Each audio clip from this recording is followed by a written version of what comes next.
Hello, Crystal Ponies! Aqui é a Laura Peleal com um vídeo sobre dimensões alternativas em My Little Pony. Uma coisa que eu sempre achei muito interessante são os fãs que criam universos alternativos para tal desenho ou filme. E a própria Hasbro já nos mostrou vários universos alternativos no próprio desenho mesmo, não são aqueles universos dos fãs. E mais pra frente no vídeo eu vou falar melhor desse episódio. Mas primeiro estaremos falando de um quadrinho de My Little Pony. Eu acho que essa é a primeira vez em que eu faço um vídeo no meu canal dedicado aos quadrinhos de My Little Pony, e eu pretendo fazer mais. Até porque aqui os escritores tinham mais liberdade para fazer algo um pouquinho mais maduro, então várias pontas soltas do desenho foram respondidas aqui. Mas teve um quadrinho que eu já falei dele brevemente naquele meu vídeo de curiosidades inúteis, que é sobre a dimensão alternativa de My Little Pony.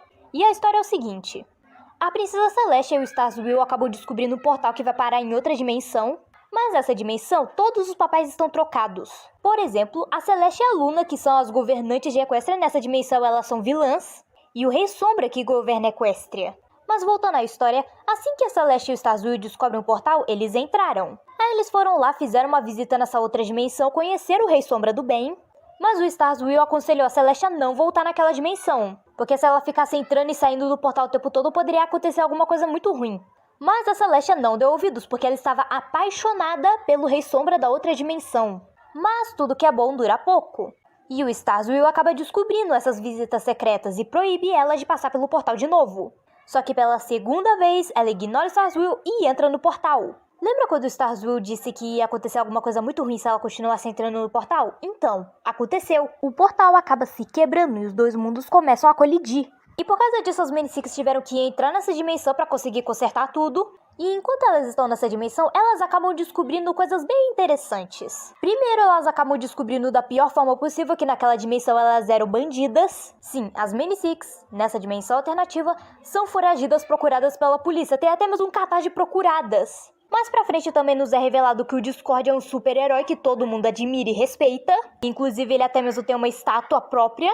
E também tem os elementos da amizade, que pra mim é de longe a parte mais interessante desse quadrinho.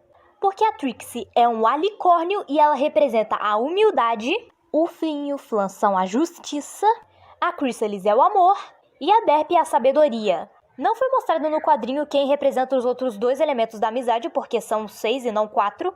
Mas sério, por favor, Hasbro, faça uma série spin-off sobre essa dimensão alternativa, vai ficar muito legal. Mas, o vídeo não vai ficando por aqui.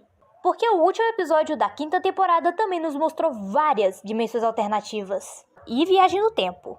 Porque no episódio a Starlight resolve viajar no tempo para impedir que a Rainbow Dash fizesse o arco-íris supersônico. E por causa disso as Many Six não ganharam suas Kirimarks, nunca se conheceram. E cada vez que ela voltava no passado para conseguir impedir que a Rainbow Dash fizesse a manobra, um novo futuro para Equestria era criado. E a Twilight, juntamente ao Spike, tiveram que voltar no passado várias vezes nesse episódio para impedir que a Starlight criasse um futuro desastroso em que algum vilão conseguia dominar o mundo. Mas então, como eu disse, sempre que a Starlight voltava pro passado para conseguir impedir que a Rainbow Dash fizesse a manobra, alguma coisa era alterada no futuro. A primeira dimensão que acabou se criando quando a Starlight tentou impedir a Rainbow Dash é uma em que o Rei Sombra proclamou guerra contra a Celeste e a Luna e ele acabou vencendo. E a segunda é uma em que a Chrysalis conseguiu dominar a Equestria, em que a Zecora lidera um grupo de pôneis rebeldes e vivem numa civilização isolada no meio do mato. A terceira é a da Nightmare Moon. O que eu acho meio estranho é que o futuro em que a Nightmare Moon é a governante veio depois da do Rei Sombra e da Chrysalis, sendo que ela foi a primeira vilã do desenho. Então eu acho que a dimensão dela deveria vir primeiro. Mas voltando ao episódio, nessa dimensão a Nightmare Moon conseguiu escurecer toda a Equestria e é proibido tocar no nome da irmã dela. E depois disso brevemente aparecem várias dimensões alternativas, como uma em que o Tyrick conseguiu destruir tudo, em que o Discord transformou tudo numa terra do caos, em que o Flynn e o Flan inventaram o capitalismo, e uma em que o Flynn e o Flan estão destruindo toda a natureza com a sua nova fábrica. Mas então, gente, esse foi o vídeo, espero que vocês tenham gostado. Esse assunto sobre viagem no tempo e dimensões alternativas me encanta bastante, então eu realmente gostaria de trazer mais vídeos como esse. Mas para eu poder fazer isso, você tem que deixar o like, se inscrever no canal, ativar o sininho das notificações e compartilhar esse vídeo com seus amigos e familiares. Tchau, até os próximos vídeos!